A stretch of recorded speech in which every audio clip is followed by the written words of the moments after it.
Hi, it's Pastor Penny, and it's Thursday, the 13th of August. And so I'm looking at my sermon, tweaking it a little, getting ready for Sunday. And it's from Jeremiah.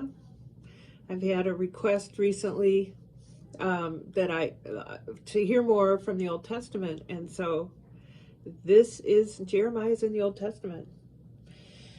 And it's about God's unmerited grace. Well, this is part of what it's about. It's amazing to think about every time I do think about it, and maybe you feel the same way. God will forget our sin. He'll have amnesia. He decided to forgive and forget even after the many ways that Israel and Judah ignored his promise to them. He decided to forget when they blew it yesterday or today. And he will also forget tomorrow's sins. And he said to them, okay, the first promise written in stone and on tablets didn't work. He's talking about the Ten Commandments. So this time I'm writing my law on your hearts. Don't you get the vision? Don't you get the picture of your heart and words written on it? I recently had an echocardiogram and it was totally normal, but there weren't any words written on it that we could see. But it's still an image. It's still a way to think about it. And he says, I will be your God. The law will be written on your hearts, and I will be your God. So don't forget it. That's the implied part of that message. And then everyone will carry me with them always. He says, don't bother. Let me see where that is. No longer do you need to teach your neighbor or a man or his brother, and I'm going to add in, or a woman or your sister, saying, know the Lord, because they will already all know me.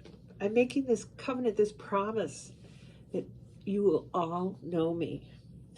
From the least of them to the greatest, declares the Lord. I'll forgive their wickedness and I'll remember their sins no more. And it says, this is what the Lord says.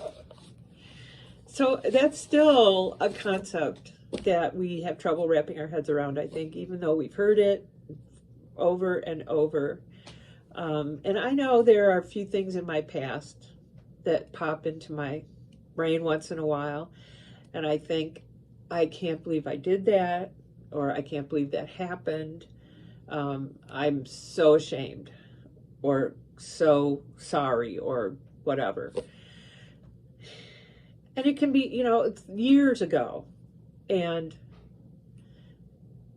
God is saying, I forgive you. I forgave you right after that happened because you repented. You told me you were sorry. And that's why I sent my son to die on the cross for you, so that he can take all those sins. So it's not, we hear this over and over, but it's still amazing and such a great reminder. We don't even have to tell each other what our neighbors about God, because in Israel and Judah, it was written on their hearts. So it's a great image, and I hope it uplifts you a little bit today. Blessings.